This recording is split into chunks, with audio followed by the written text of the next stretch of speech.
David and I would like to show you a new and improved method for setting the cam timing on a compound bow.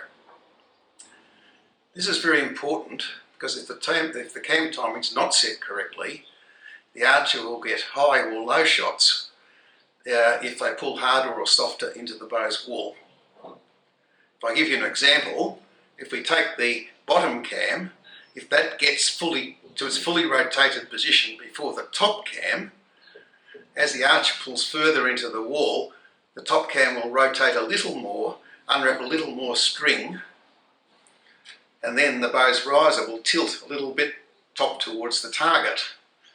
Then of course the sight will move down, so the archer will be aimed higher and the archer will get a high shot.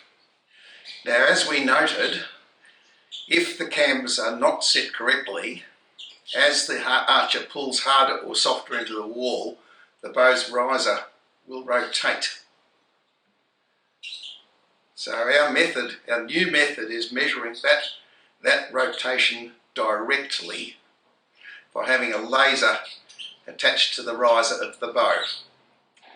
So the setup we're using to do this operation is the bow is mounted in a bow press with a laser which is just purchased from a stationary supply unit. The switch is held in by a rubber band, so it's on permanently, and we aim the laser rearwards for safety reasons. That way no one has any need to walk in front of the bow. So what we're going to be doing is pulling the bow in and out by cranking the handle to its nominal full draw position. And whilst we're doing that, we'll be observing the laser on a grid of paper showing the movement of the laser up and down. So this is looking at the laser dot 5 metres away from the bow. As David mentioned, it's behind the bow. The lines on the paper are 5 millimetres apart, and as David pulls the bow in and out of the wall, you can see that the laser dot is moving. In this case it's moving up as David pulls the bow further into the wall.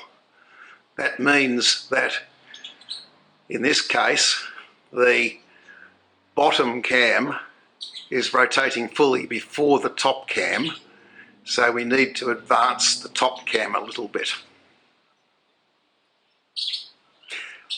Now, as the paper here is 5 metres behind the bow, the effect at say 50 metres would be 10 times this. The movement here is perhaps 10 millimetres, so at 50 metres it would be 10 times that. So David is now using the bow press to adjust the timing of the top cam. Since we needed to advance the top cam, we're taking turns out, and that will mean that the top cam will hopefully get now close to its rotation, full rotation at the same time as the bottom cam. So now we'll run the test again and see whether our laser dot moves. We've now adjusted the timing of in this case, the top cam, and when we pull the bow into and out of the wall, you can see that the laser dot is not moving. So now the archer will not get high or low shots from pulling the bow into the wall or not pulling it in so much, which is the result that we want.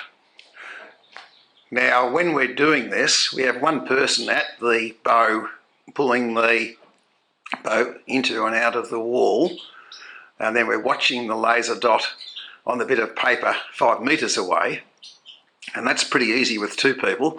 If you've got one, it's still reasonably easy, but a nice feature is that you can use the magnifying function on an iPad to focus the iPad on the dot while you're at the bow, adjusting how hard you're pulling the bow into the wall. So using the magnify function on an iPad or iPhone. There are other methods to achieve cam timing, such as using a draw board, but we've found that using this method is much more direct and much more accurate.